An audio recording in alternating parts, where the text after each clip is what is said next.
वर्षों पहले 1975 की बात है। जून का वही समय था जब इमरजेंसी लगाई गई थी, का लागू किया गया था। उसमें देश के नागरिकों से सारे अधिकार छीन लिए गए थे। उसमें से एक अधिकार संविधान के आर्टिकल 21 के तहत सभी भारतीयों को मिला, right to life and personal liberty भी था। उस समय भारत के लोकतंत्र को कुचल देने का प्रयास किया गया था। देश की अदालतें, हर संवैधानिक संस्था, प्रेस, सब पर नियंत्रण लगा दिया गया था। सेंसरशिप की ये हालत थी कि बिना स्वीकृति कुछ भी छापा नहीं जा सकता था। मुझे याद है, तब मशहूर गायक किशोर कुमार जी ने सरकार की वाहवाही करने से इनकार किया तो उन पर बैन लगा दिया गया। रेडियो पर से उनकी एंट्री ही हटा दी गई। लेकिन बहुत कोशिशों, हजारों गिरफ्तारियों और लाखों लोगों पर अत्याचार के बाद भी भारत के लोगों का लोकतंत्र से विश्वास डिगा नहीं, रत्ती भर नहीं डिगा।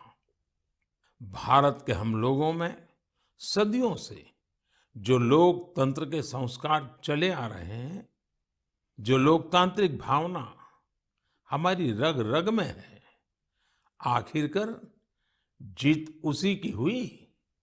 भारत के लोगों ने लोकतांत्रिक तरीके से ही इमरजेंसी को हटाकर वापस लोकतंत्र की स्थापना की। तानाशाही की मानसिकता को, तानाशाही वृत्ति प्रवृत्ति को लोकतांत्रिक तरीके से पराजित करने का ऐसा उदाहरण पूरी दुनिया में मिलना मुश्किल है। इमरजेंसी के दौरान देशवासियों के संघर्ष का गवाह रहने का, साझेदार रहने का सौभाग्य मुझे भी मिला था, लोकतंत्र के एक सैनिक के रूप में। आज जब देश अपनी आजादी के 75 वर्ष का पर्व मना रहा है, अमृत महोत्सव मना रहा है, तो आपातकाल के उस भयावह दौर को भी हमें कभी भी भूलना नहीं चाहिए। आने वाली पीढ़ियों को भी भूलना नहीं चाहिए। अमृत महोत्सव सैकड़ों वर्षों की गुलामी से मुक्ति की विजय गाथा ही नहीं, बल्कि आजादी के बाद के 75 वर्षों की यात्रा भी समेटे हुए हैं। इतिहास के हर अहम पड़ाव से सीखते हुए ही हम आगे बढ़ते हैं। मेरे प्यारे देशवासियों, हम में से शायद ही कोई ऐसा हो जिसने अपने जीवन में आकाश से जुड़ी कल्पनाएं न की हो। बचपन में हर किसी को आकाश के चांद, तारे, उनकी कहानियां आकर्षित करती हैं।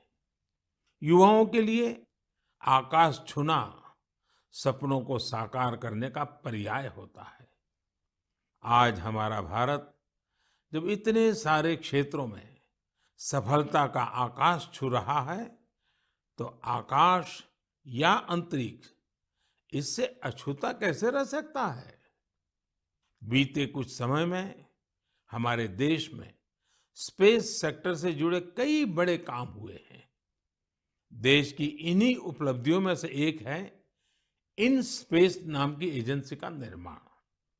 एक ऐसी एजेंसी जो स्पेस सेक्टर में भारत के प्राइवेट सेक्टर के लिए नए अवसरों को प्रमोट कर रही है।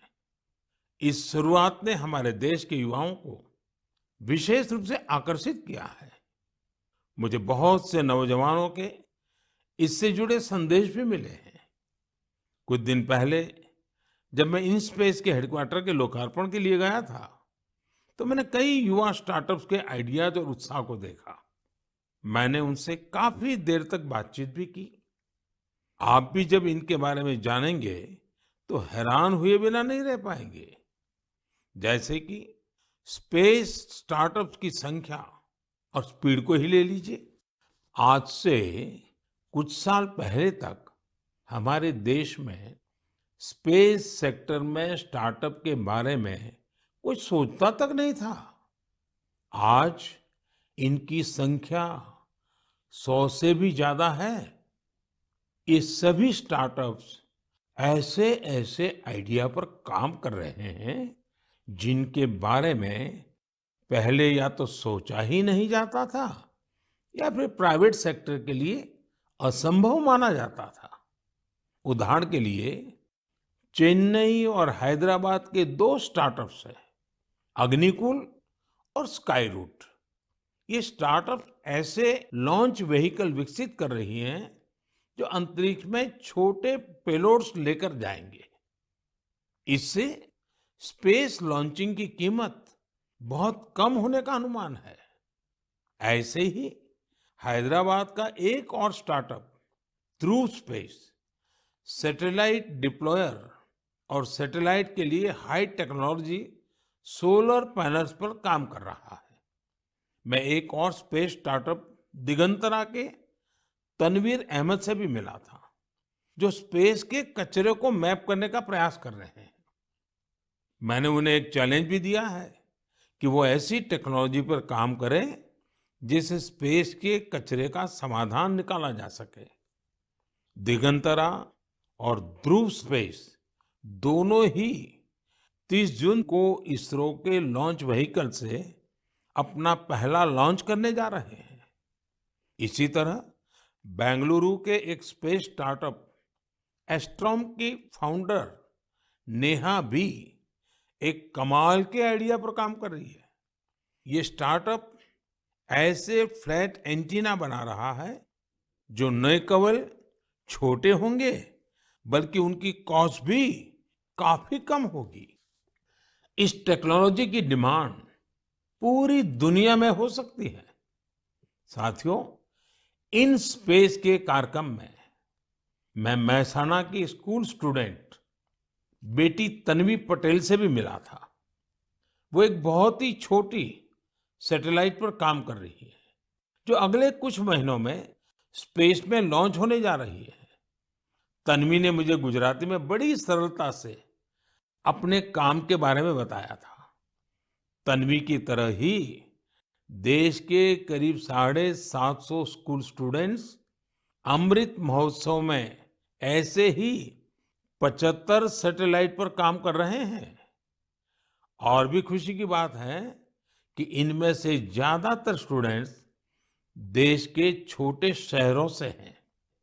साथियों, ये वही युवा हैं जिनके मन में आज से कुछ साल पहले स्पेस सेक्टर की छवि किसी सीक्रेट मिशन जैसी होती थी, लेकिन देश ने स्पेस रिफॉर्म्स किए और वही युवा अब अपनी सैटेलाइट लॉन्च कर रहे हैं।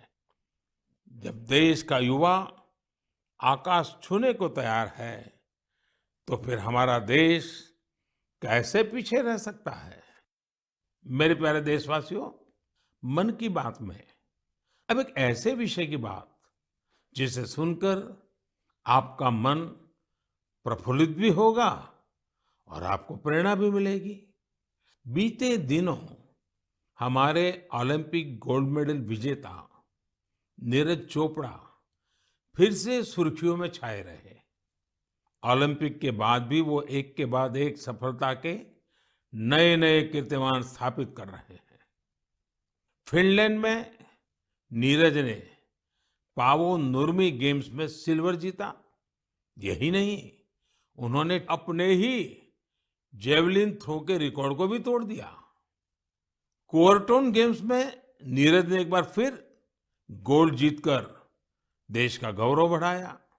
ये गोल्ड उन्होंने ऐसे हालातों में जीता जब वहां का मौसम भी बहुत खराब था। यही हौसला आज के युवा की पहचान है। स्टार्टअप से लेकर स्पोर्ट्स वर्ल्ड तक भारत के युवा नए नए रिकॉर्ड बना रहे हैं।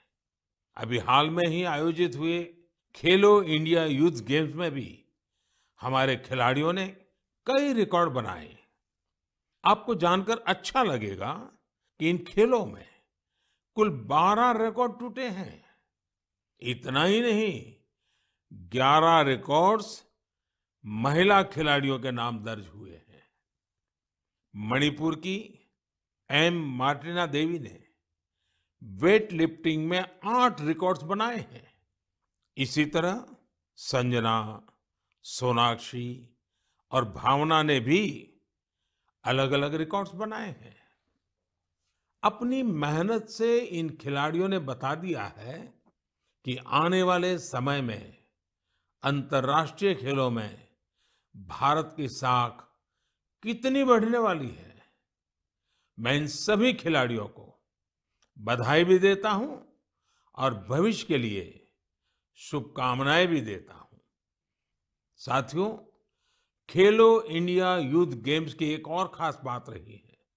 इस बार भी कई ऐसी प्रतिभाएं उभर कर सामने आई हैं जो बहुत साधारण परिवारों से हैं। इन खिलाड़ियों ने अपने जीवन में काफी संघर्ष किया और सफलता के इस मुकाम तक पहुंचे हैं। इनकी सफलता में इनके परिवार और माता-पिता की भी बड़ी भूमिका है। 70 किलोमीटर साइकिलिंग में गोल्ड जीतने वाले श्रीनगर के आदिल अल्ताफ के पिता टेलरिंग का काम करते हैं, लेकिन उन्होंने अपने बेटे के सपनों को पूरा करने के लिए कोई कोर कसर नहीं छोड़ी। आज आदिल ने अपने पिता और पूरे जम्मू कश्मीर का सिर गर्व से ऊंचा किया है। वेट लिफ्टिंग में गोल्ड जीतने वाले चेन्नई के एल धनुष के पिता भी एक साधारण कारपेंटर है। सांगली की बेटी काजोल सरगार, उनके पिता चाय बेचने का काम करते हैं। काजोल अपने पिता के काम में हाथ भी बटाती थी और वेट लिफ्टिंग की प्रैक्टिस भी करती थी। उनकी और उनके परिवार की मेहनत रंग लाई और काजोल ने वेट लिफ्टिंग में खूब वाहवाही बटोरी है। ठीक इसी प्रकार का करिश्मा रोहतक की तनु ने भी किया है। तनु के पिता राजवीर सिंह रोहतक में एक स्कूल के बस ड्राइवर है।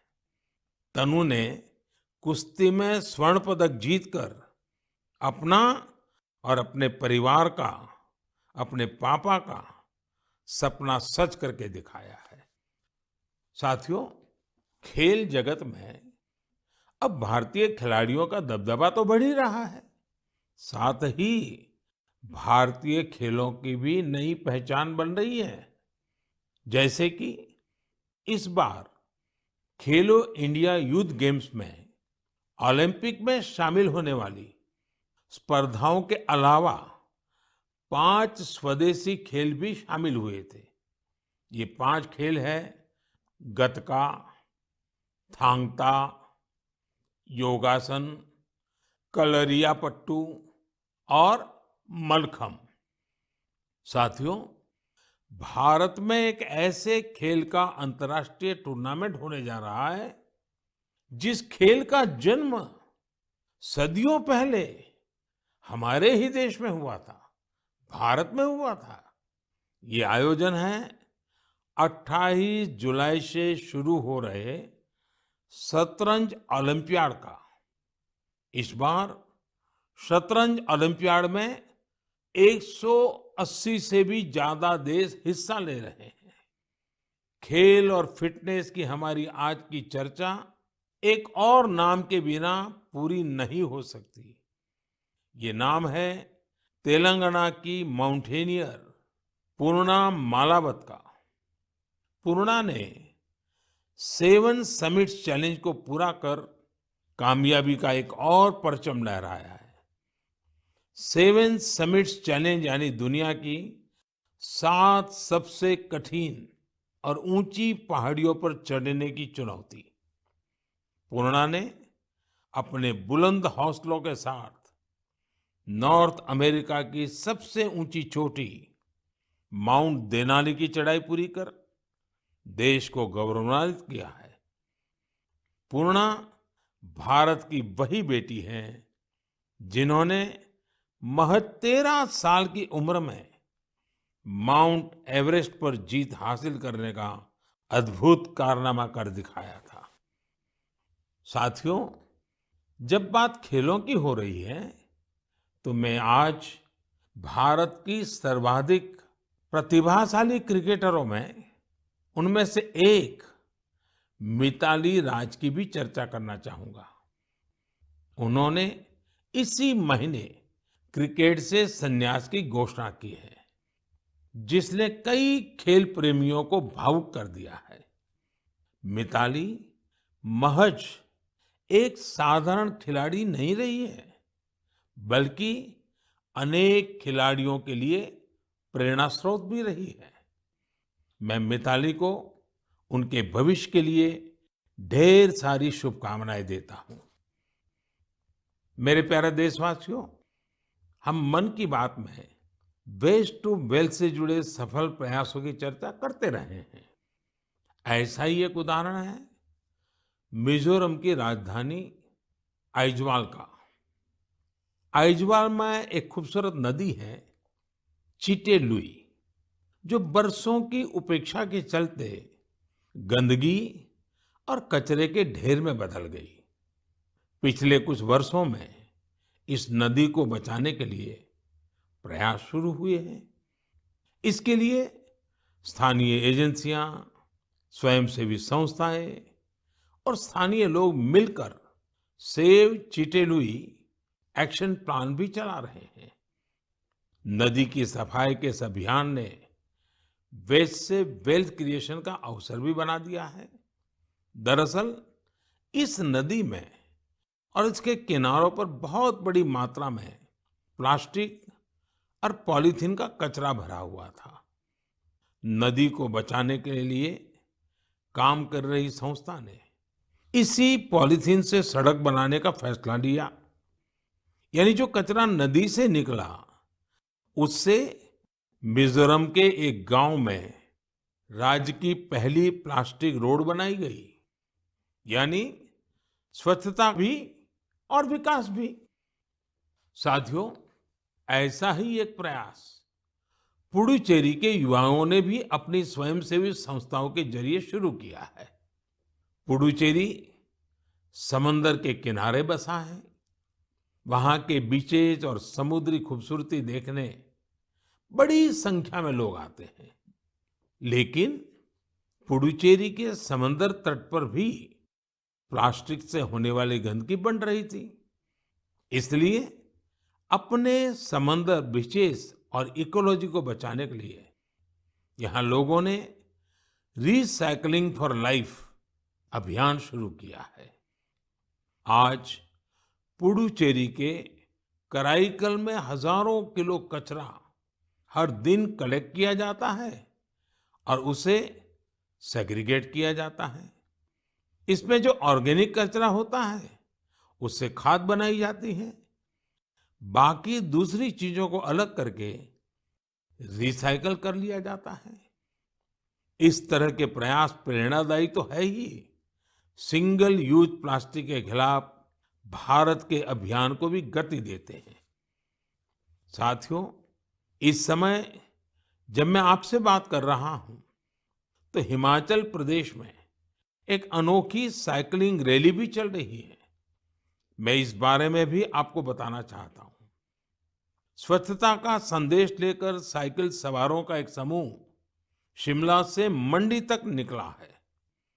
पहाड़ी रास्तों पर करीब 250 किलोमीटर की ये दूरी ये लोग साइकिल चलाते हुए ही पूरी करेंगे। इस समूह में बच्चे भी और बुजुर्ग भी हैं। हमारा पर्यावरण स्वच्छ रहे, हमारे पहाड़, नदियां, समंदर स्वच्छ रहे, तो स्वास्थ्य भी उतना ही बेहतर होता जाता है। आप मुझे इस तरह के प्रयासों के बारे में जरूर लिखते रहिए। मेरे प्यारे देशवासियों, हमारे देश में मानसून का लगातार विस्तार हो रहा है। अनेक राज्यों में बारिश बढ़ रही है। ये समय जल और जल संरक्षण की दिशा में विशेष प्रयास करने का भी है। हमारे देश में तो सदियों से ये जिम्मेदारी समाज ही मिलकर उठाता रहा है। आपको याद होगा, मन की बात में हमने एक बार स्टेप वेल्स यानी बावड़ियों की विरासत पर चर्चा की थी। बावड़ी उन बड़े कुओं को कहते हैं जिन तक सीढ़ियों से उतरकर पहुंचते हैं। राजस्थान के उदयपुर में ऐसी ही सैकड़ों साल पुरानी एक बावड़ी है, सुल्तान की बावड़ी। इसे राव सुल्तान सिंह ने बनवाया था, लेकिन उपेक्षा के कारण धीरे धीरे ये जगह वीरान होती गई और कूड़े कचरे के ढेर में तब्दील हो गई है। एक दिन कुछ युवा ऐसे ही घूमते हुए इस बावड़ी तक पहुंचे और इसकी स्थिति देखकर बहुत दुखी हुए।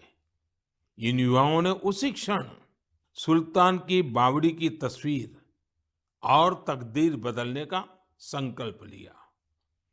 उन्होंने अपने इस मिशन को नाम दिया सुल्तान से सूरतान। आप सोच रहे होंगे कि ये सूरतान क्या है?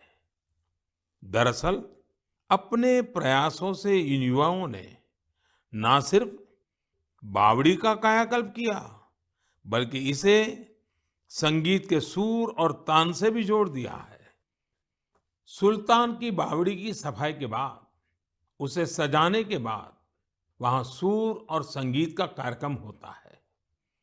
इस बदलाव की इतनी चर्चा है कि विदेश से भी कई लोग इसे देखने आने लगे हैं। इस सफल प्रयास की सबसे खास बात यह है कि अभियान शुरू करने वाले युवा चार्टर्ड अकाउंटेंट्स हैं। संयोग से अब से कुछ दिन बाद 1 जुलाई को चार्टर्ड अकाउंटेंट डे है। मैं देश के सभी सीएस को अग्रिम बधाई देता हूं। हम अपने जल स्रोतों को संगीत और अन्य सामाजिक कार्यक्रमों से जोड़कर उनके प्रति इसी तरह जागरूकता का भाव पैदा कर सकते हैं। जल संरक्षण तो वास्तव में जीवन संरक्षण है। आपने देखा होगा आजकल कितने ही नदी महोत्सव होने लगे हैं। आपके शहरों में भी इस तरह के जो भी जल स्रोत है, वहां कुछ न कुछ आयोजन अवश्य करें। मेरे प्यारे देशवासियों, हमारे उपनिषदों का एक जीवन मंत्र है, चरैवेति चरैवेति चरैवेति। आपने भी इस मंत्र को जरूर सुना होगा। इसका अर्थ है चलते रहो, चलते रहो। ये मंत्र हमारे देश में इतना लोकप्रिय इसलिए है क्योंकि सतत चलते रहना, गतिशील बने रहना, ये हमारे स्वभाव का हिस्सा है। एक राष्ट्र के रूप में हम हजारों सालों की विकास यात्रा करते हुए यहाँ तक पहुंचे हैं। एक समाज के रूप में हम हमेशा नए विचारों, नए बदलावों को स्वीकार करके आगे बढ़ते आए हैं। इसके पीछे हमारी सांस्कृतिक गतिशीलता और यात्राओं का बहुत बड़ा योगदान है। इसलिए तो हमारे ऋषियों मुनियों ने तीर्थ यात्रा जैसी धार्मिक जिम्मेदारियां हमें सौंपी थी। अलग अलग तीर्थ यात्राओं पर तो हम सब जाते ही हैं। आपने देखा है कि इस बार चारधाम यात्रा में किस तरह बड़ी संख्या में श्रद्धालु शामिल हुए। हमारे देश में समय समय पर अलग अलग देव यात्राएं भी निकलती हैं। देव यात्राएं यानी जिसमें केवल श्रद्धालु ही नहीं, बल्कि हमारे भगवान भी यात्रा पर निकलते हैं। अभी कुछ ही दिनों में 1 जुलाई से भगवान जगन्नाथ की प्रसिद्ध यात्रा शुरू होने जा रही है। ओडिशा में पुरी की यात्रा से तो हर देशवासी परिचित है। लोगों का प्रयास रहता है कि इस अवसर पर पुरी जाने का सौभाग्य मिले। दूसरे राज्यों में भी जगन्नाथ यात्रा खूब धूमधाम से निकाली जाती है। भगवान जगन्नाथ यात्रा आषाढ़ महीने की द्वितीया से शुरू होती है। हमारे ग्रंथों में आषाढ़स्य द्वितीय दिवसे रथ यात्रा, इस तरह संस्कृत श्लोकों में वर्णन मिलता है। गुजरात के अहमदाबाद में भी हर वर्ष आषाढ़ द्वितीया से रथ यात्रा चलती है। मैं गुजरात में था तो मुझे भी हर वर्ष इस यात्रा में सेवा का सौभाग्य मिलता था। आषाढ़ द्वितीया, जिसे आषाढ़ी बीज भी कहते हैं, इस दिन से ही कच्छ का नववर्ष भी शुरू होता है। मैं मेरे सभी कच्छी भाइयों बहनों को नववर्ष की शुभकामनाएं भी देता हूं। मेरे लिए इसलिए भी ये दिन बहुत खास है। मुझे याद है, आषाढ़ द्वितीया से एक दिन पहले, यानी आषाढ़ की पहली तिथि को हमने गुजरात में एक संस्कृत उत्सव की शुरुआत की थी, जिसमें संस्कृत भाषा में गीत, संगीत और सांस्कृतिक कार्यक्रम होते हैं। इस आयोजन का नाम है आषाढ़स्य प्रथम दिवसे। उत्सव को ये खास नाम देने के पीछे भी एक वजह है। दरअसल संस्कृत के महान कवि कालिदास ने आषाढ़ महीने से ही वर्षा के आगमन पर मेघदूतम लिखा था।